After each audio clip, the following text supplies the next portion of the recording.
প্রিয় প্রাক্তন, আশা করি ভালোই আছো। আমিও ভালো আছি। যেমন রেখে গিয়েছো ঠিক তেমনই আছি। তফাৎ একটাই, তখন তোমার সাথে বাঁচতাম, আজ তোমায় ছাড়া বাঁচি। তখন তোমায় ভালোবাসতাম, আজ নিজেকে ভালোবাসি। বদলে গেছে অনেক কিছুই, বদলায়নি তোমার সাথে কাটানো স্মৃতির মুহূর্তগুলো, যা আজও রোজ রাতে তাড়া করে বেড়ায় আমাকে।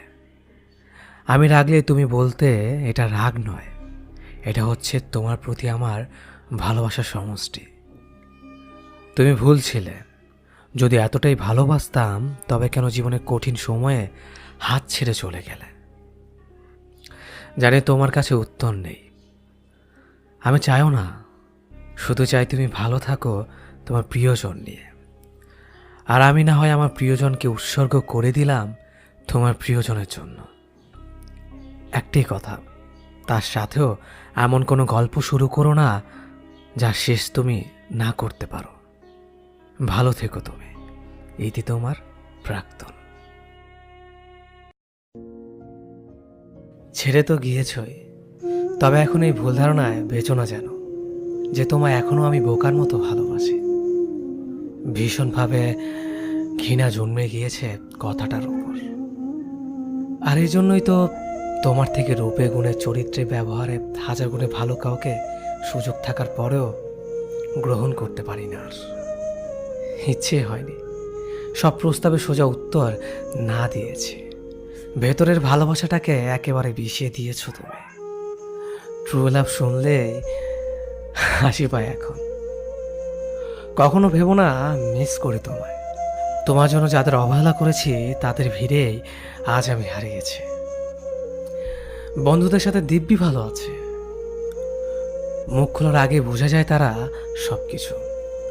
রাগ করলে সরি বলে না তারা, বলে বাড়ি এসে মারবো। কিন্তু না আছে এদের আরো কাছে পাওয়ার লোভ, না আছে হারিয়ে ফেলার ভয়, শুধু আছে ভরসা আর ভরসা। এখন বুঝি আবেগে বন্ধুদের আড্ডা ছেড়ে ভুল জায়গায় সময় দিয়েছিলাম। কতটা বোকা ছিলাম। ভেবো না তোমায় আমি ভুলে গিয়েছি। সহজে বলার পাত্র আমি না। তোমার দেওয়া প্রতিটা অবহেলা, ব্যথা, যন্ত্রণা, মিথ্যে খুব যত্ন করে মনে রেখেছি। কাউকে শোনানোর জন্য না হলেও প্রতারক চেনার কাজে লাগতে পারে ভবিষ্যতে। শিক্ষাটা না হয় আজীবনের জন্য তোলা রইল আমার কাছে। ভেবো না আবার তোমায় আমি ক্ষমা করে দিয়েছি। এতটা মহান এখনো হয়ে উঠতে পারিনি আমি। আমি চাই তোমাকেও কেউ ঠকাক, খুব বাজেভাবে ঠকাক, সব কিছু কেড়ে নিয়ে নিঃস্ব করে দিক তোমাকে। বুঝবে যন্ত্রণা কতটা তীব্র হয়। আর আমি বিশ্বাস করি তোমার জন্য তোমার চেয়েও বড় ঠক অপেক্ষা করছে। যাওয়ার আগে বলেছিলে আমার প্রতি শ্রদ্ধা, সম্মান, ভালোবাসা সবই আছে আগের মতো। আল্লাহ চাইলে আবার এক হব। আমার উত্তরটা হয়তো মনে থাকবে তোমার। এখন বর্তমানে কষ্ট দিয়ে ভবিষ্যতের স্বপ্ন দেখাচ্ছ। তোমার শ্রদ্ধা, সম্মান, ভালোবাসা সব কবর নিয়ে যেও। আমি চাই না আমাদের আর দেখা হোক কখনো। আমিও তো দেখি আমার মতো কে রাখে আর কে ভালোবাসে। আর এখন এটা চিন্তাও করো না যে আমি ভালো নেই। আমি আমাকে নিয়ে খুব ভালো আছি।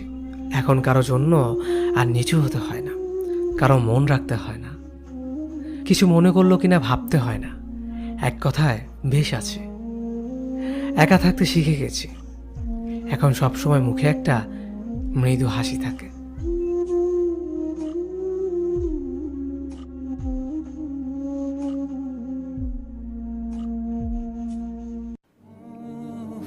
আমাদের জীবন কারো জন্য থেমে থাকে না। জীবন তার নিজ গতিতেই চলে। কেউ একজন আপনাকে ছেড়ে চলে গেছে, তাকে যেতে দিন। কেউ একজন আপনাকে অবহেলা করছে, তাকে অবহেলা করতে দিন। যে মানুষটি আপনার নয়, আপনি তাকে জোর করে রাখতে পারবেন না।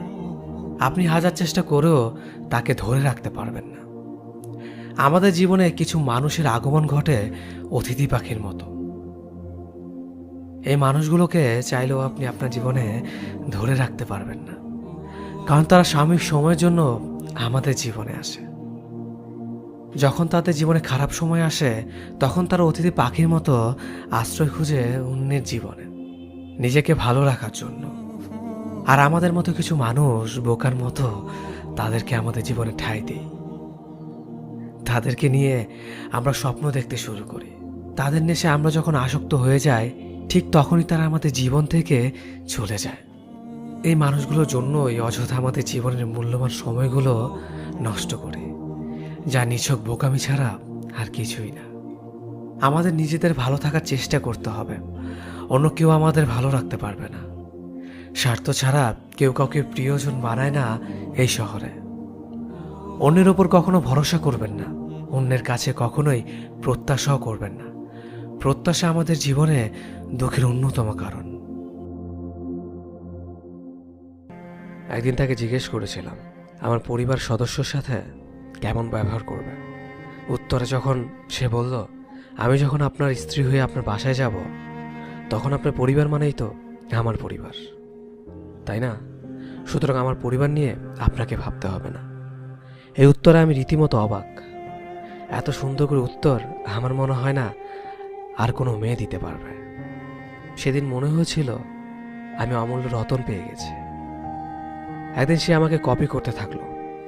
আমি যেটাই বলি সেও সেটাই বলতে লাগলো, মানে যাই বলি সেও সেটাই কপি করতে লাগলো।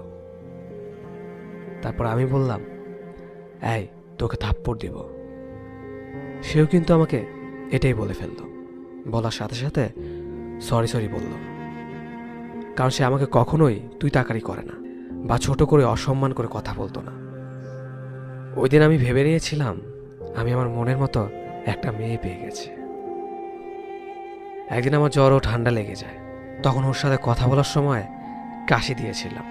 তখন সে একটা কথা বলেছিল, আহারে ইস, এই কথাটা যখন বলেছে আমার চোখ দিয়ে সাথে সাথে পানি বের হয়ে গেছে। তার ওই কথাটা যখন বলছিল, কেমন জানে একটা অন্যরকম ফিল কাজ করছিল কথাটা নিয়ে আমার মধ্যে। ওই দিন ভেবেছিলাম আমার কিছু হলে আর কেউ পৃথিবীতে কষ্ট পাক আর না পাক, সে ঠিকই কষ্ট পাবে। আমাকে সাহায্য করতে না পারলেও আফসোস করবে আমাকে সাহায্য করতে না পারার কারণে। লাস্ট যেদিন ও আমার সাথে কথা বলছিল, ওই দিন কোনো একটা বিষয় নিয়ে আমার মধ্যে সন্দেহ হয়েছিল যে আমাদের রিলেশনটা থাকবে কিনা বা সে আমাকে তার ভবিষ্যৎ হিসেবে চায় কিনা। ওই দিন যখন আমাদের মধ্যে কথা হচ্ছিল, সেদিন আমি একটু রাগ বা অভিমান যেটাই বলে, এজন্য জোরে একটা ধমক দিয়ে কথা বলছিলাম। সেদিন কলটা কেটে তারপর ও আমাকে একটা মেসেজ করে বলেছিল, আপনি এভাবে কথা বলবেন না, আমার ভয় লাগে। অনেক রাগের মধ্যে থেকেও ছোট্ট একটা হাসি দিলাম। এরপর আবার কল করলো এবং আমি স্বাভাবিকভাবে কথা বলছিলাম, কিন্তু তার কাছে মনে হচ্ছিল এই বুঝে সাউন্ড বের হয়ে যাবে। এজন্য বলছিল আর একটু ভালোভাবে কথা বলতে। এই দিন ওর জন্য এতটা ভালোবাসার মায়া কাজ করছিল যেটা বলে প্রকাশ করার মতো নয়। কিন্তু এত কিছুর পরেও রিলেশনটা রইল না, শুধুমাত্র তার কিছু ব্যবহারের কারণে। সে মাঝে মধ্যে এমন কিছু ব্যবহার করত যে আমার মনে হতো সে রিলেশনটা রাখতে চাচ্ছে না। হয়তো আমার ধারণাটা ভুল ছিল, আবার হয়তো আমি ঠিক ছিলাম, নয়তো এতদিনে ঠিকই যোগাযোগ করার চেষ্টা করতো।